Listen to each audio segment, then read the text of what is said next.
What up, YouTube? It's Two Fat Guys Pull Us, and before we get to our video, we wanted to let you know about our milestone giveaway for 1,000 subscribers. We are giving away an Amazing Spider-Man issue number 4. This is the first appearance of Silk, the original Sin tie-in. I'm sure everybody is familiar with this book. This is a CBCS 9.8. Oh, yeah. Yeah, so... Big boy. This book is much hotter than it was when we first bought it for the show. Yep, that's true. You insist on still giving it away, and I'm very happy to do it. You can tell that he is not. But anyway, we are giving this away when we hit 1,000 subscribers. Kick-ass, key issue, first appearance of Silk, is someone's going to win this book. So go ahead, hit that subscribe button, and let's get to the video, shall we? Hey, Nate. You know that that song that's like, Bowler, shot caller. Yeah. I feel like it's pretty relevant to your situation. Really? Yeah. Do you feel like it is? I mean, I don't know. I feel like a shot caller would feel better than this. do you want to let the people know? Do I want to let the people know that I had pieces of my manhood removed so that I don't spread babies across the world? But man, you can be free now. I mean, you can be who you want to be. That's not really how that works. STDs still exist, so. Well, yeah. You just don't have to worry about it anymore. Okay, let's just start the show. No junior me's around anymore. That's probably a good thing. It is a good thing. There's enough fat right here. Let's just start the show. Go for it. What up, YouTube? It's Two Fat Guys Pull Us, and we've got another new comic book day for you. And as Nate said last week, the comics, all the comics for everyone. Comics for everybody. And we're going to keep to that, but this is a new comic book day video for the month, well, the week of October 5th. We are in the end game now. What happened? I thought 2022 just started, but we are in October officially. Oh my gosh. But that being said, this is considered a light week. Yeah, especially compared to these past couple. I mean, past couple weeks has been 15, 16, 14. Like it's been heavy. So let's just relax, sit back, and enjoy a light-ish. Not you though. You're I'm working right now. You're on deck. Yeah, let's go. All right. First up, we got our Judgment Day books, and we've got our Judgment Day tie-in X-Men #1. Avengers was the last issue was pretty dang good. I can see why these 3 Avengers, X-Men, and Eternal books are going to be in the trade paperback. Makes total sense. We are essentially going through the Celestial right now. We've got our reconnaissance team that was not killed when everybody else got destroyed. And we are I think we're hitting the notes properly. So we dealt with Tony last week. He doesn't know Cap's dead yet. That's pretty crazy. And now we're going with Jean, and I think Jean will have, we went through a lot of history with Tony, and there's a lot there to be said, right? So I think Jean will have just as heavy judgment that Tony had. And I'm really looking forward to it. Yeah, me too. All right, after that, we've got Star Fox Judgment Day. This is a tie-in. I don't know, I'm reading it. Who's this written by anyway? It doesn't say on the cover. Kieran Gillen. Oh, it is Kieran Gillen. Okay, well, let's see what happens. I don't know. I mean, dude, the dude's the new Eternal Prime. So, did you happen to peep who the artist was? No, I didn't.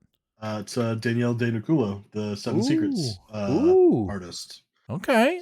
So, I'm super pumped about that. Which you would have never said about 2 years ago. Anyway. I will freely admit I was damn wrong about that anytime. I will continue to bring that up. All right. After that, we have Judgment Day tie-in X-Men Red issue 7 from Ewing.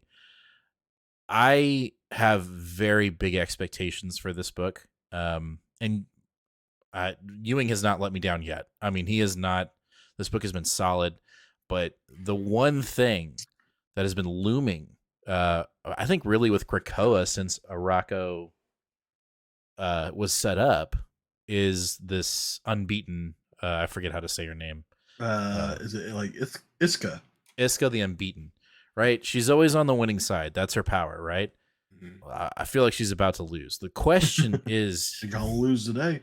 she's gonna lose, but like, will she try to weasel her way back into the winning side? Does she, what's gonna happen? My expectations are all over the place, and I kind of hope like she tries to jump back on the winning side, and Storm's like, nah, bitch, not today. Like, you're done. And you know, I think there'd be a lot of ramifications for that because we both are still in the camp that at some point Apocalypse will show up.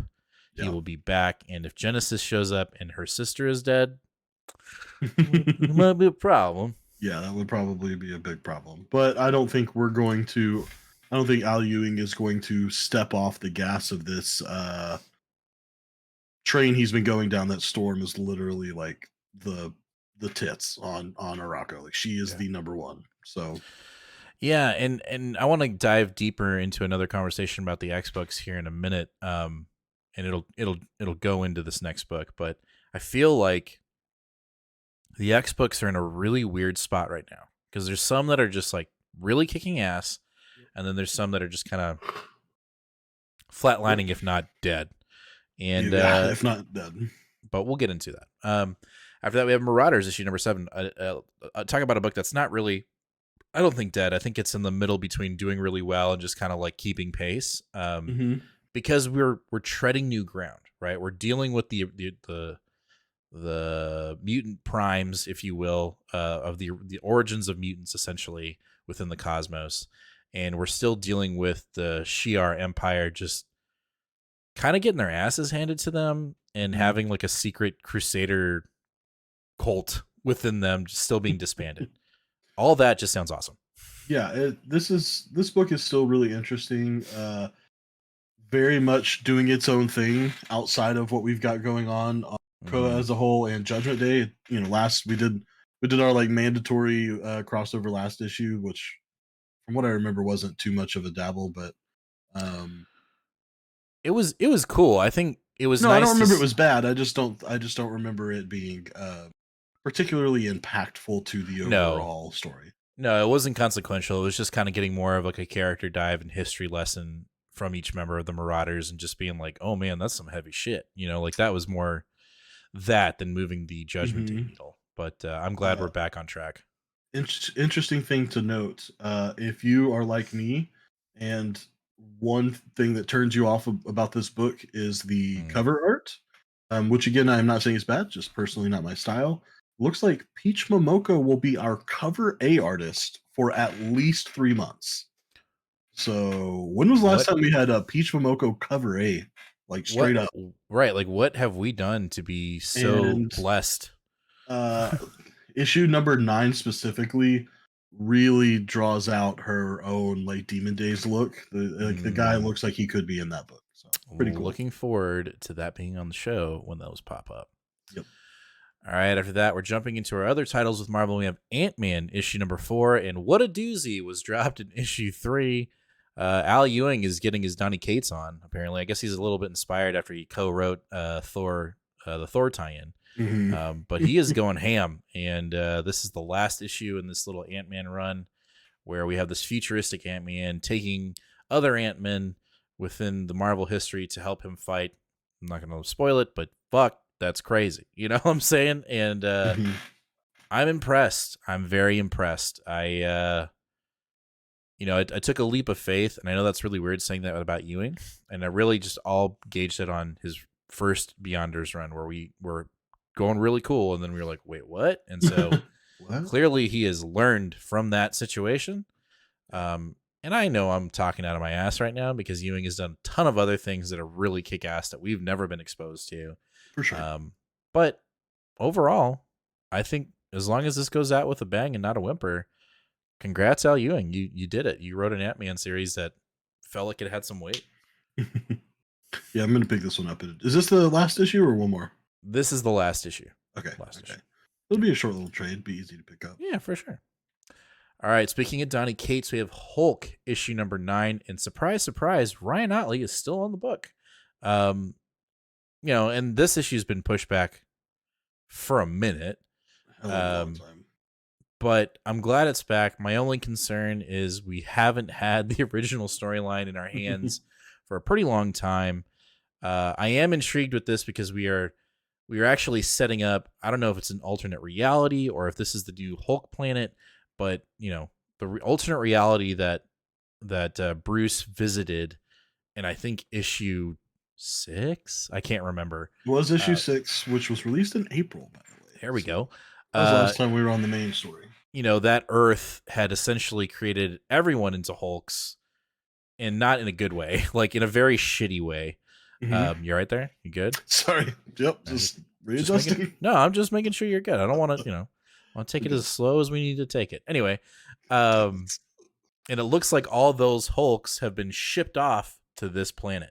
So we do have a new character, I believe, on the cover and in the book. So Mm-hmm. be prepared for that if that's something you're looking forward to, and that's something you do. Just be on the lookout for that if you're not already subbed. Get there early. Um, I'm just ready for some more classic Donny, and I know that we're gonna get little bits and pieces here, and then we don't know if we're gonna get any come December. So just It looks like this, like, so we have 2 issues. This issue and the next issue are going to be written by Donnie. We don't have an issue in December, and then January's issue, which is still part 3 of this run or of this arc, is written and drawn by Ryan Otley. So I mean, I'm again, not. if we had followed solicitations, this is the issue that should have been released in July. Wow. So it does make a little bit more sense that keeping up the timeline that Ryan Otley is going to be doing a book, because these are books that Donnie should have been writing in the summer, which obviously we know now that he was not writing anything. No. That being said, I'm not upset about Ryan Otley writing No, a not Hulk in the book not in the slightest. about it. Anyway, we'll see what happens. Let's see what happens, and let's just cherish the Donnie that we have, and hope we get more later. Right? For sure. Hey, I'm interrupting the video because I have something important to tell you. I know you know about our sub giveaway for 1,000 subscribers. This one right here. I know you know about that one because we talk about it all the time. But did you know we're giving away a slab at 750 subscribers? That's right. We're giving away this second printing of Silver Surfer Black issue number 1 with Null on the cover when we hit 750 subscribers. So if you're not already subscribed, hit that subscribe button, ring that bell, and give us a like. Let's get back to the video. All right, let's jump into DC, and this is still going on. What is this? We've got Dark Crisis on Infinite Earths, issue number 5, A League Reborn. I'm not gonna lie, I don't give a shit. I have not been moved. And granted, let's put this out here first, because we say it all the time. This event doesn't seem like it's not meant for new readers. It's not meant for people that had just got into DC for 2 years or even just now. And that's okay. That's okay. Are we going to read it? Yes. Are we going to do a review of it? We'll probably talk about it, but we'll probably say, look, we're lost and we don't want to give any negative connotation to anyone else that's enjoying this book. Yeah. So tell us what you're thinking of Dark Crisis. I'm very curious, especially if you, by your own metric, consider yourself a veteran DC reader. Just kind of let us know, let us know in the maybe what comments. is it that we're missing, or what you think is good about this event, or maybe bad, because varying opinions. No, and I think it's also like there are other shows on YouTube that talk about it that are way more seasoned than us, and they seem to absolutely love it, and that's great. And I'm missing something, and I know the solicitations talk about how like one of the prime league members is going to have to sacrifice themselves in order for this event to be done. And I'm like, we had a really impactful time last time that happened, right? Right, yeah, like it didn't even matter. Anyway, when is this thing gonna start? That's my question, because I still feel like it hasn't started. Yeah, no, I feel like we're still building. It feels like we're in ramp up mode, going downhill. We're on the 5th issue. All right. After that, let's talk about a DC book that we're both very intrigued with, and that is Batman, the Bitman, issue number 128 from Chip Zdarsky and Jorge Jimenez. I'm gonna say it now. Potential pick of the week. Zdarsky quite literally is on fire with this book. And even though there's a deep cut into one of the, personas of Batman, because our community kicks so much ass and was able to inform us of who this person was, who this Batman persona was, it's just made this book even more fun to read for me. I will go ahead and put it out there now so that everyone on our live show on Sunday can hold you accountable. The backup story in this issue is also written by Chip Zdarsky. Great. And is a year one story of Zur-En-Arrh or Ra or whatever you say his name. The guy, like that alternate version of Batman. Okay. So you need to read it. It's very important to what's happening. It's part of the book. This is part of your job, is to read this part of the book. I'm not getting paid. Not yet, but fine. I'll read it. Yeah. Maybe. All right. We're going to end the show. We don't have any independence this week, so we're strictly on DC. And we're going to end the show with Sword of Azrael, issue number 3. And I'll say it here as well. This might also be a pick of the week. This series has been really fun for me. I think this is a perfect, same with Batman. This is a perfect thing where like the writer is on point, even though I haven't really read anything from this writer before. And the artists are just kind of like as one. They've done the perfect fusion dance, and it's a silly goose time, yet also I'm learning about lore about Azrael and Gotham and just really fun DC stuff. I don't know. It's just hitting for me. I wasn't expecting it. I remember when the solicitations came out for the one shot, which had been an accumulation of other books or other stories that had been in other books. And then the issue 1 came out. I was like, fuck it. I'm going to try it. I just want to do something new. And I am not disappointed. And I will say, as long as this continues to go and it ends at 6, and if it ends well, I'm going to, I'll tweet out to DC and be like, hey, make another one. More of this? Yeah. Need more. Well, it seems like that's kind of been the way this book is going, right? Like they did the water testing in Urban Legends book. It did so well that they decided to do this. So I missed out on issue 2, and this week is such a short week. I have like 3 books that I'm on the fence about that we haven't covered. Maybe this one might make the cut. I would highly recommend it. I would definitely go pick up 2 and this one, and I think you're gonna like it. You need to take your mind off of certain things, and this is the best way to do it. Yeah, certain pressing things that you're fine, dude. You're fine. Fine. I'm sitting on a pack of frozen pot stickers right now, but besides that, I'm fine. You're warming up your dinner, and you're comfortable too. Anyway, that's gonna do it for this week of New Comic Book Day for the week of October 5th. Let us know down in the comments. What are you picking up? What are you going to read first? What's your pick of the week? And also, make sure to share out this video. It is very important. We are trying to get to 750 subscribers. We can't do it without you. And we can't do it without you if you don't hit that subscribe button, ring that bell, and give us a like. We will catch you guys this Sunday for another new live show here on YouTube, 8 o'clock Central Standard Time, where we will review all these books. We'll do a 5 to 10 minute She-Hulk where we will talk about that and really break down what happens in there. I mean, I'm loving the show, but watch us talk about that, and then we'll jump into our books. And obviously we've got Joe that'll give us the random question, and we love it. So if you have any random questions that you want to ask us during the live show, that's the best way to do it, because we will rock your world. What? No, we will.